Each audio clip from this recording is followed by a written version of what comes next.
opportunity now to sort of wrap up the evening. You each have 3 minutes to make a closing statement. And we'll start in this order. Andy, Patricia, Devin, Randy, and Kevin. So, Andy? Do you think I could take up the whole 3 minutes? I gotta go either. Sorry. I think through it all, the focus for me, I think the focus for the Green Party, it's known for environmental protection, for clean energy. What it's not so well known for is the support of rural communities, for really developing and encouraging the continued development of places where people can call home.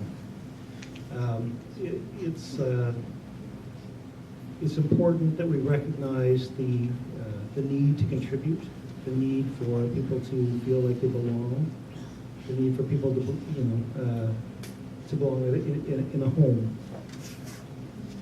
And community is that home for a lot of people. We've lost a lot of that, and I think it's really important to bring that back. If you want more info, greenpartyns.ca is the full plan. Look at the PDF. Thanks.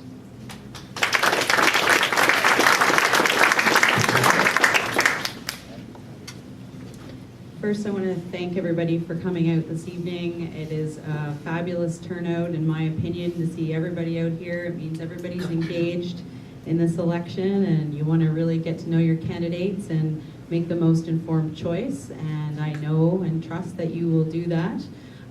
Thank you to the Chamber of Commerce Civic Affairs. I think you're doing great work in the community. And I think those who know me out there know that I am a social worker by trade, and I serve and protect Nova Scotians. That's part of my code of ethics. So to practice in Nova Scotia, I have to be licensed and I have to follow a code of ethics, which I will take through to the position of MLA. And also, as MLA, I am very well aware that this position is not about me. This position of MLA is about the people on the Eastern Shore.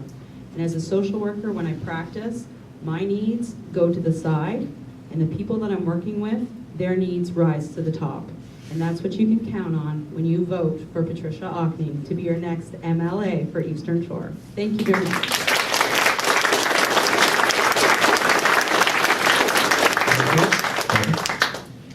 I would also like to thank everyone for their contributions tonight to tonight's discussion. Without open dialogue, there will not be any progress. I know that what I'm getting into will not be easy. Decisions are tough, and it is literally impossible to please everyone. What I can say is that my life experiences have allowed me to develop perspective when it comes to making decisions. I come to you with a wide array of experiences.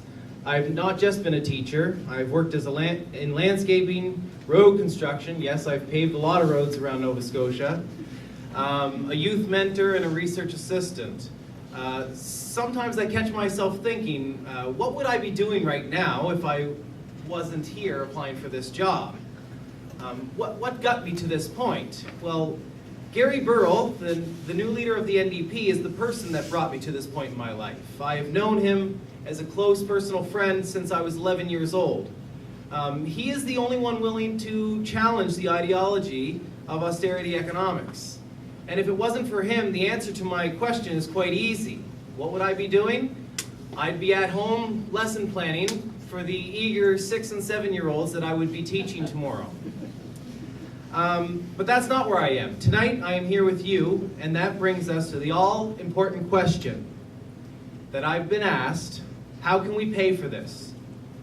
The answer to this question is we already are paying for this. There is no mistake that there is more at stake than a financial deficit. We are paying for it if we allow our forests to be stripped, depleted, our oceans of life, and exacerbate climate change by burning fossil fuels and producing electricity. This will result in an environmental deficit. We are paying for it if victims of sexual assault, people struggling with drug addictions, and citizens trying to cope with mental illness are not receiving appropriate treatment. In the form of social deficit. We are paying for it when members of groups who have been marginalized because of race, ethnic origin, disability, or sexual orientation feel that they do not belong to a society. In the form of a cultural deficit. We are paying for it when people don't have access to a family doctor, in the form of a healthcare deficit. We are paying for it when young people can't afford training that will lead to a self-supporting career, in the form of an opportunity deficit. We are paying for it when students can't focus on the education because they are hungry, or because they do not have appropriate educational supports from educational psychologists, speech-language pathologists, or educational program assistants, in the form of an educational deficit. You see, Gary has taken a new approach to politics, similar to education. If we continue to focus on what we can't do, we will never progress. We need to highlight the critical areas that are working and build on them to support the entire population, not just a portion of it. Sorry, Devin, your time's up. Thank you. I do appreciate your time.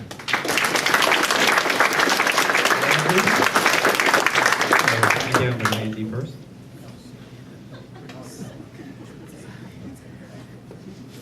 Traveling mic. Thank you.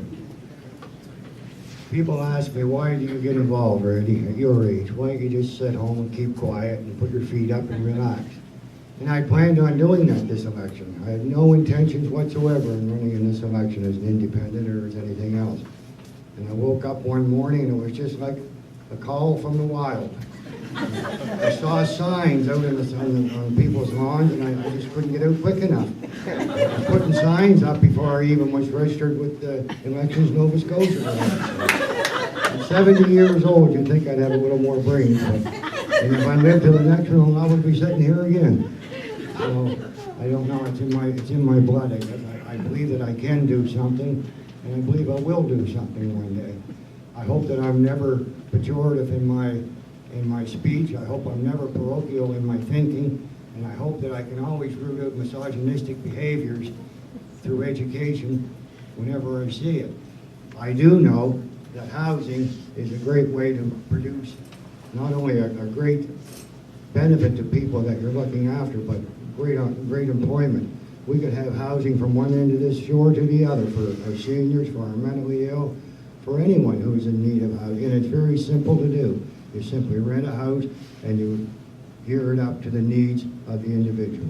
I remember years ago campaigning, I took over the reins after Keith Caldwell was defeated by Bill Dukes. I took over for Keith. I remember knocking on many, many doors. Actually, I went from Cole Harbor one time to the middle of Beacom-Seacom where the line was for a councilor's run at it. But I remember Keith Caldwell telling me, I said, gee, Keith, I'm doing really well. I said, I'm getting all these good knocks, good luck, good luck, good luck at every door. And he said, when someone wishes you good luck, Randy, they're just being polite. That no way will ever translate into a vote. And I'm sure he was right. So without further ado, I would like to say to my colleagues, good luck.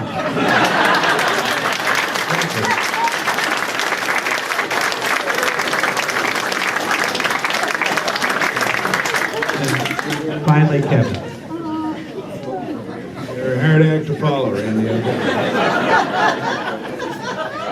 Thank you very much. I want to thank, first of all, the Chamber of Commerce for their hard work and dedication to the people of the Musqueam Harbor and area and the greater Eastern Shore area. To organize an event like this takes a lot of time and effort.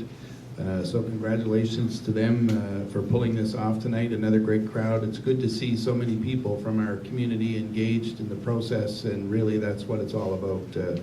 Giving us the information that we need, that you need as voters to make a good informed decision that will enable you to vote with your conscience for who you think was going to be the best representative for our communities here in the Eastern Shore. I want to again thank my colleagues, as we did last time, all the candidates that put their name on the ballot for any level of public service, not only in this election, but in our municipal election, in our federal elections. it's a tricky thing to find people who are willing to put themselves out there, and believe me, it's not easy. Whether you get elected or not, it takes a lot of courage, it takes a lot of commitment on a personal level, and it takes a lot of commitment on a family level too. And I know each of us have a family at home. A lot of them are here tonight supporting all of us, and for that, I thank them for their sacrifice in supporting us along the way. So, in closing, the Eastern Shore is a passion of mine. My family's been here since 1978. My family came down to take over the local Esso station, which was boarded up and ready to be torn down, as many of you remember. And under the leadership of my dad and my mom, we built that service station back up to one of the top spots in Nova Scotia. And along the way, I learned a lot about living in a small community, and that the values that came from my mom and dad, to work hard, and you get out of life exactly what you put into it, and you get out of your community exactly what you put into it. So this journey of public service for me began way back then in 1978 as I started to work at the service station just up the road, and attended all of these schools, the Little White School in Musquodoboit Harbour, Gatesbrook Junior High, Robert Jameson, and this school, and went on to St. Mary's, and got engaged in student politics in there and advocacy for people who didn't have a voice, persons with disabilities who were